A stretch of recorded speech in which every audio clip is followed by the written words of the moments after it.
எதனால் வருதுங்கிறத நம்ம தெரிஞ்சுக்கலாம். ஸோ இது வர்றதுக்கு நிறைய காரணங்கள் இருக்கலாம். சிம்பிளாக ஃபஸ்ட் நம்ம சொல்லணும் அப்படின்னா, சாதாரணமாக நம்ம ஒரு வேகமாக ஓடிட்டு வரோம், இல்லை ஸ்டெப்ஸில் ஏறி இறங்குறோம் அப்படின்ற டைமில் நம்ம போய் பிபி செக் பண்ணி பார்த்தோம் அப்படின்னா, கண்டிப்பாக அந்த டைமில் நம்ம பிபி வந்துட்டு ஜாஸ்தி காமிக்கிறதுக்கு நிறைய வாய்ப்புகள் இருக்குது. அது மட்டும் இல்லாமல் இப்போ திடீர்னு ஒரு ஸ்ட்ரெஸ்ஸு, அது எதனால் வேணாலும் இருக்கலாம். இப்போது நீங்கள் வந்துட்டு வேகமாக போயிட்டுருக்குறீங்க, இதுலேயும் உங்கள் கால் இடிச்சிட்டிங்க, உங்கள் கை இடிச்சிட்டிங்க, இல்லை சிவியராக பேக் பெயின் இருக்குது.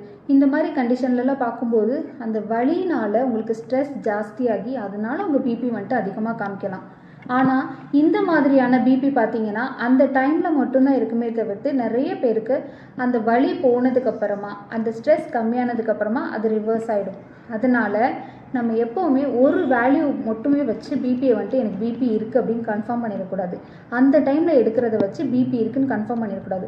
ஒரு 4 to 5 ரீடிங்ஸ் வரைக்கும் நீங்கள் போயிட்டு செக் பண்ணி பார்த்துட்டு அதுக்கப்புறம் பிபி இருக்குதா அப்படிங்கிறத நீங்கள் கன்ஃபார்ம் பண்ணிக்கோங்க.